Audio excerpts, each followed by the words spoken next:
Nous allons d'abord commencer avec Véronique Leroux-Hugon.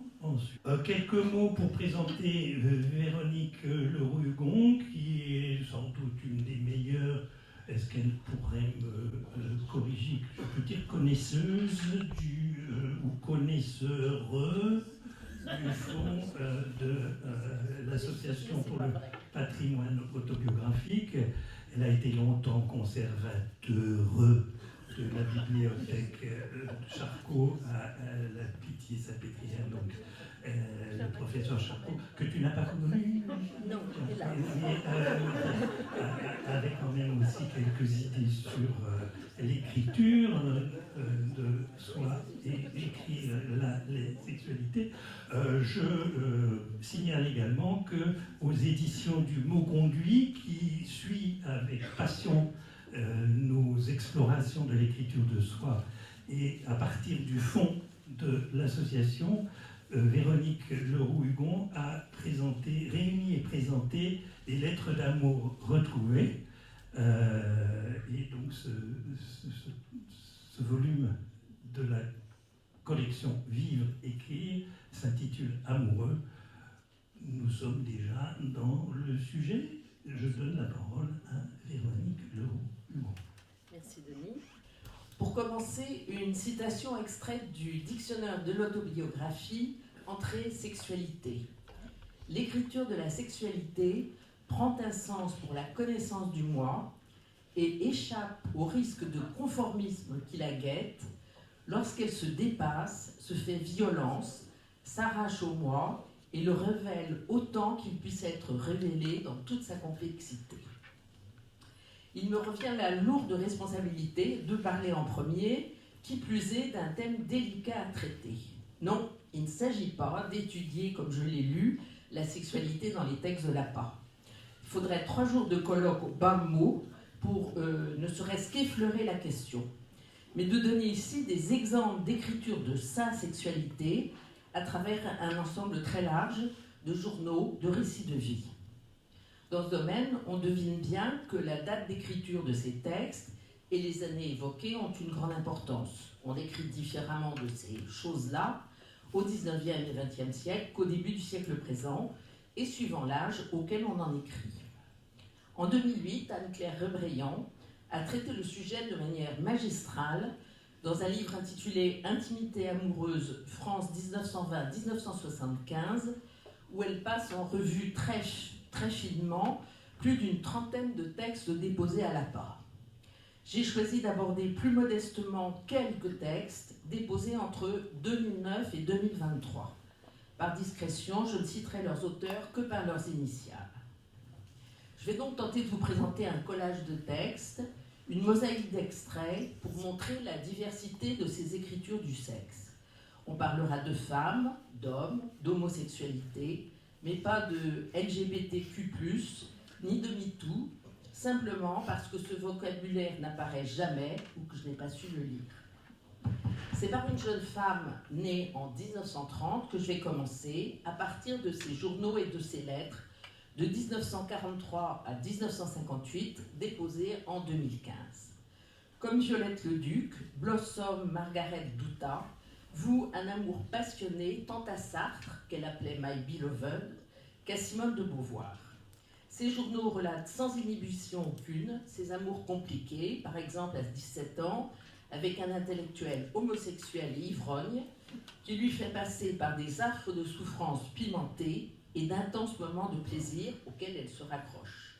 Bien d'autres aventures, ses lectures, Jean Genet, ses fantasmes sur Gide, révèlent une interrogation constante sur les sexualités. Je la cite, « L'homosexuel n'est-il pas plus féminin qu'une femme ? Est-ce qu'une lesbienne est plus virile qu'un hétéro ? Est-ce que plus tard je frissonnerai à ces pensées qui me font trembler d'excitation charnelle maintenant ?» Journal 1948-1949. 10 ans après, elle relate dans une lettre fleuve à Simone une aventure avec Raymond, chauffeur niçois, communiste, qui l'a prise en stop. L'unique nuit d'amour avec cet homme occupera tout son été. À partir de cet épisode, elle tente de construire un récit, comme le lui a d'ailleurs conseillé Beauvoir. Un exemple, Ce ciel de campagne était plein d'étoiles, et toutes ces étoiles augmentaient l'émotion joyeuse que j'avais. Tout était parfait. Je roulais la nuit dans un camion, ça m'excite toujours, ça me donne un plaisir enivré. Puis cet homme sympathique à côté de moi. Je passe. C'était la première fois de ma vie qu'un moment fut exactement ce que je voulais. Il commence à se caresser. Bientôt, il a dit d'une voix suffoquée « Je n'en peux plus » et nous sommes montés dans le camion. Jamais je n'avais eu une si belle nuit d'amour. Lui me disait « Ma chérie » dans son accent de Nice. Moi, à moitié par peur de lui montrer la force de mon émotion, en lui disant en français ce que j'en sentais, moitié par la force de cette émotion même, je suis retournée à ma langue maternelle, je lui ai crié « My darling », mais j'étais un peu troublée par le fait qu'il ne comprendrait pas. Après, il m'a dit « Tu m'as tué ». Au mi-temps du XXe siècle, c'est cette fois un journal considérable, couvrant les années 1940 à 2013, avec des manques importants entre 1977 et 1983, tenu par un homme, né en 1923, qu'on va évoquer en deux temps. La première partie, commencée à 17 ans, correspond parfaitement au type du jeune homosexuel, catholique très pratiquant, dévoré par la culpabilité, tels ces jeunes bourgeois déchirés entre la morale chrétienne et la sexualité, pour citer à nouveau Philippe le Jeune, parlant de gide, jouando, crime.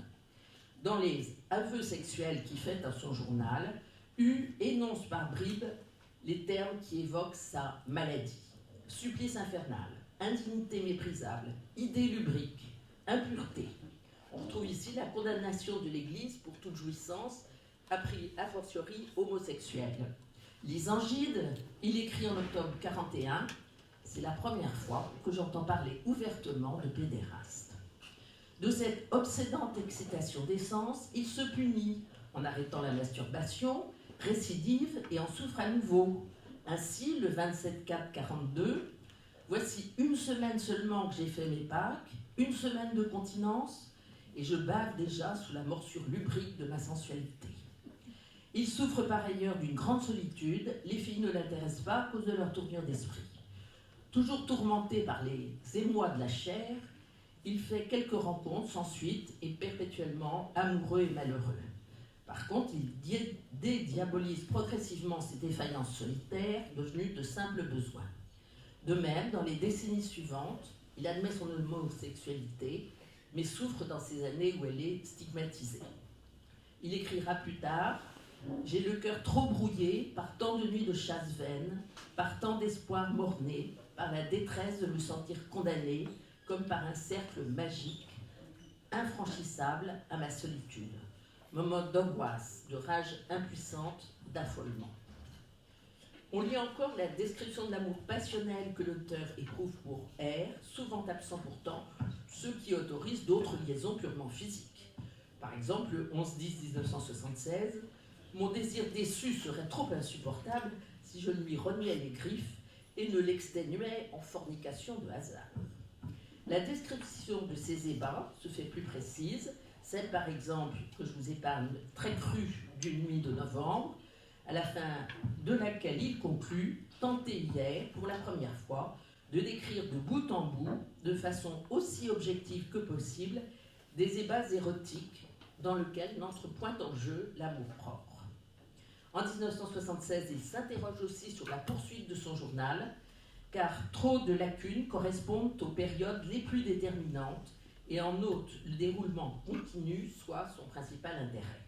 Plus loin, « Je me suis avancé d'aussi loin que je me souvienne, masqué et me donnant pour autre que je n'étais. » Il répète dans la dernière année, où il se livre à un travail d'archivage, qu'il a passé sa vie à se taire, mais affirme aussi « Je n'ai d'autre identité que moi-même et n'entends pas que la multitude, ou si l'on veut la société, prétende m'imposer au nom d'une norme qui n'est en réalité qu'abus de pouvoir, une identité dont elle s'arroge le droit de décider souverainement. » Adolescence tourmentée, c'est un classique que bien d'autres jeunes gens ont connu et relaté dans leur journal. Écrire sa sexualité à l'adolescence, c'est aussi souvent en déplorer l'absence ou la médiocrité, d'autant qu'on sait comme cette période est celle des recherches, des découvertes et des déconvenues. D'autant plus, comme le signalait Anne-Claire Rébriand, que autobiographes et diaristes de la génération du baby-boom deviennent majoritaires à évoquer leur vie intime, misère sexuelle et libération. Claudine Krishnan a beaucoup travaillé sur cette question des journaux d'adolescents. Ici, je vais reprendre 2 exemples de journaux d'adolescents lourds de ce malaise qu'engendre les débuts du désir, tant il est physiquement lancinant et si lent, si difficile à s'assouvir. Prenons le journal de LV. Tenaillé dès 15 ans par l'envie d'écrire, ce grand lecteur est tout autant tourmenté par ce qu'il appelle ses chatouillements hormonaux, aggravés par une grande solitude. À propos d'un sein entrevu, il écrit « Ah, je suis fou, fou de sensualité, d'amour, de désir. Je crève de caresser, de lécher, de contempler de la chair fraîche, de la chair de femme. Ah, désir, désir, mais bonheur en même temps. Bonheur presque autant que celui que j'ai éprouvé en Espagne en pensant à elle ou lorsque j'ai cru à l'idée du communisme. » Un autre soir, ça met une terrible douleur d'entendre des groupes qui reviennent vers le lycée, chantant et riant. Moi, je suis déjà couchée, j'ai envie de pleurer. Souvent, le soir, pour m'endormir, je me berce de voluptés inventées, de cochonneries immondes. Et ce dérèglement, cette obsession presque, parce que je n'ai pas de vrais camarades. À noter que Christine Pascal, à peu près au même âge, écrit « Quel naufrage dans la solitude. Je ne connais personne, personne qui compte vraiment, et l'affreuse incertitude, est-ce que cela vient de moi ou des autres? Affreuse elle l'est, et obsédante aussi. » La même, Christine Pascal, dans la suite de ses journaux, très bien étudiée par la même Claudine Krishnan, la même saura bien pourtant trouver les mots justes pour dire le plaisir féminin. Mais revenons au diariste qui décrit avec tristesse les crises d'obsession sexuelle qu'il terrasse, ce désir physique qu'il veut pourtant étudier et comprendre à longueur de page, se transformant en voyeur par défaut. Mais bientôt, les fantasmes que ces spectacles occasionnent ne suffisent plus, ravivent son insatisfaction, mon sexe dressé tout désemparé. Il sublime tant bien que mal, par les lectures et l'engagement politique, commun aux ados de 67-68, travaillés par des rêves érotiques tout en s'activant au comité Vietnam. Le même diariste, comme cela se pratique de plus en plus, reprend et retranscrit son journal longtemps après pour déplorer sans indulgence cet égo de gamin à la fois banal et ridicule, ce petit scribouillard de son adolescence, en notant toutefois qu'il éprouve assez de plaisir aux écritures érotiques. On retrouve cette conception de l'écriture analysée finement par Catherine Violet, justement, comme lien de nature sensuelle, comme liaison amoureuse et même érotique qui va jusqu'à se substituer à l'étreinte physique. Comme LV, la diariste FB reprend et commente ces pages de cahiers d'ado dans les premières années du XXIe siècle. Tous deux illustrent bien la cérémonie des aveux décrite par Philippe. FB, dans ses journaux et leur relecture à la maturité, écrit fréquemment sur ses premiers amours, ses flirts éphémères, par exemple dans un tome intitulé « Le temps des amours ». Elle y cherche justement à retracer une rencontre capitale avec V, qui, à partir de 1970, va imprimer un tour nouveau à son existence. C'est une écriture de recherche sur elle-même, philosophique, dans un style très simple, mais où s'affirme, me semble-t-il, une réflexion constante sur ce qu'elle est, sur un corps qu'elle n'aime pas, ou sur les premiers temps heureux de cette rencontre. De son journal, elle a fait œuvre d'écriture avec le cahier des Yétis, sorte de journal à 4 filles qui échangent sur leurs adolescences et leurs amours. Plus tard, elle participe à un groupe de femmes de Lapin pour écrire dans un cahier intitulé « Filles de mai, 68 dans la mémoire des femmes », cahier qui illustre bien la remarque de Christine Barr dans l'histoire des sexualités, selon laquelle, pour la génération 68, la libération est avant tout celle de la parole. Génération suivante. Prenons l'exemple de CP, Cet étudiant diariste joue avec sa différence avant d'oser révéler son homosexualité et l'assumer, vivre une vie mouvementée avec des partenaires qui se succèdent. Mais l'enjeu réel de cette vie, c'est l'écriture de son journal, avec cette remarque en 2013, « Mon seul amour, mes seuls amours, ne sont-ils pas définitivement d'écrire et de vivre, ressentir pour écrire ?» Auparavant, percevons l'allégresse de janvier 99.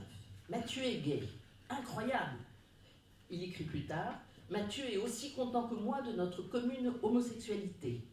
Il n'avait pas de doute à mon propos. L'hypothèse que Mathieu soit homosexuel n'avait pas été éludée par moi. Lui me croyait en fait asexué ou hétéro un peu gauche. Ils étaient dans la même classe commune, au Mans, et on fantasmait exactement sur les mêmes garçons au lycée, sans l'avouer évidemment. Dans le même temps, on mettait des notes aux filles de la classe. Plus loin, très agréable, pouvoir dire à quelqu'un que je connais très bien que tel mec est très beau, me plaît beaucoup. Ne pas garder pour soi uniquement ses émotions, parfaite confiance et compréhension, communauté de pensée. Depuis hier, j'ai l'impression d'être un peu plus homo. Je le suis effectivement un peu plus, puisque j'intègre maintenant une image de moi qui n'est pas seulement autobiographique, je n'existe pas seul, autrui prend donc sa place en moi. En 2008, il y a quelques jours, la raison de certaines frasques m'était apparue. Il ne s'agissait en partie que de réveiller l'imagination pour écrire, que de se donner des événements pour ensuite les relater, devenir salope pour le dire. À l'importance avant tout d'écrire le journal pour CP, d'en faire œuvre, toute nourrie d'aventures multiples, on opposera les nombreux cahiers du journal de KT, fin 20e. KT. C'est en quelque sorte le déversoir de tous les malheurs, de toutes les haines recuites de ce garçon à vif, qui remplit irrégulièrement d'une écriture lâchée une quarantaine de cahiers. Bisexuel, il y évoque essentiellement la détestation de sa femme, la mère d'un fils avec lequel il entretient des rapports pour le moins changeants, ou les conflits avec ses différents partenaires masculins, connus ou inconnus. Un seul exemple, en 1977. Un désaccord avec Pierre l'incite à entrer au sauna, chercher un homme qui, je cite, m'a léché, sucé, léché partout, surtout le cul, sucé 1 heure durant. J'ai bandé 1 heure durant, joui 3 fois en 3 quarts d'heure. C'était merveilleux, j'en suis sortie comme lavé, vidé. De fait, rien à voir entre ces termes crus et les mêmes employés avec le lyrisme de U lorsqu'il décrit sa nuit d'amour avec R pleine de sensualité. Parmi ces exemples d'écriture, dans un panorama bien lacunaire, j'ai été étonnée de constater, à la consultation de l'index, qu'on ne trouve au terme lesbienne que 4 entrées. Je me contenterai donc de citer la conclusion lapidaire de GG dans son dernier texte. Après les événements, elle décide de partir fonder communauté avec Elsa, mon amie, mon amante, et écrit « La vraie vie, enfin à ma portée. Si je passais saluer mes parents, ô jubilation, je leur apprends que j'ai abandonné mes études, que je suis anarchiste et lesbienne, et de surcroît enceinte, et décidée à mettre au monde un enfant naturel, tout ce qu'il y a de plus naturel, car nous partons fonder une communauté agricole. » Nous terminerons sur 2 dames qui ont rompu la routine du couple dans la quarantaine et explorent le plaisir.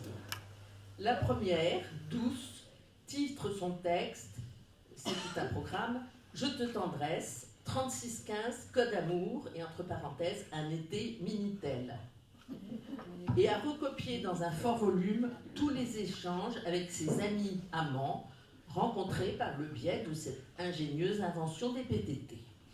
Rencontres et prénoms se succèdent. Ainsi, un monsieur 2 pratique volontiers l'échangisme. À la remarque de douce, « Mon corps et ma tête sont emplis de toi, tout vibre, et où est-ce que tu m'emmènes ?» Ce connaisseur répond par une belle leçon sur l'érotisme. Nous nous comprenons, nous aimons l'amour et le faire. Faisons-le sans restriction, ne commençons pas à nous créer des interdits, Il ne peut pas y en avoir entre toi et moi. La route est tracée, la route est ouverte. Nous n'avons plus qu'à nous y aventurer. Toutes les expériences nous sont offertes. Tout ce qu'un homme et une femme peuvent faire, faisons-le. Nous n'avons pas à nous juger, au contraire. Et quelques jours après, douce écrit, savourer sous ses yeux, me montrer à tous savourant avec lui faire l'amour devant tous, danser de façon indécente pour lui, afficher que je suis à lui, tout cela m'a beaucoup plu, j'avoue, écrit en majuscule, que j'ai adoré. La suite dira que l'histoire se termine un petit peu tristement. Citons en dernier un gros volume composé de correspondances à sens unique à Nicolas, racontant l'amour fou, la relation avant tout physique qui a bousillé toute la vie de NZ après 3 années magnifiques. Je vais juste citer 2 paragraphes d'une lettre de juillet 2000. Cet homme-là est corpulent et généreux. Pour grimper sur lui, c'est comme l'escalade d'une montagne. Mais Dieu que le sommet est beau et la vue imprenable de là-haut. Et si d'autres aiment à planter un drapeau triomphant sur des sommets, moi j'aime à plonger dessus, d'un coup à m'en couper le souffle et savourer ma victoire. Pourtant, il n'en est rien. Inconsciente ou confiante, j'ai enserré dans le haut de mes cuisses un volcan qui vibre, gronde et se réveille d'un coup. La lave qui jaillit soudain m'étonne. Cette fontaine salée et tiède et saura apaiser pour quelques instants de répit les braises de mon pont-levis. Mais le dernier soubresaut appelle un sursaut et le foyer encore chaud se tait dans son antre et attend son moment. Redescendons de ces hauteurs pour conclure sur un conseil, allez voir le blog de l'APA sur la sexualité. Souhaitant plus sérieusement évoquer l'exposition de la chose sexuelle dans l'écriture de soi, j'ai bien conscience de n'avoir cité qu'un nombre infime de textes en faisant des impasses, mais m'en dédouanerai en disant que j'ai tenté d'ouvrir une piste. Je vous remercie.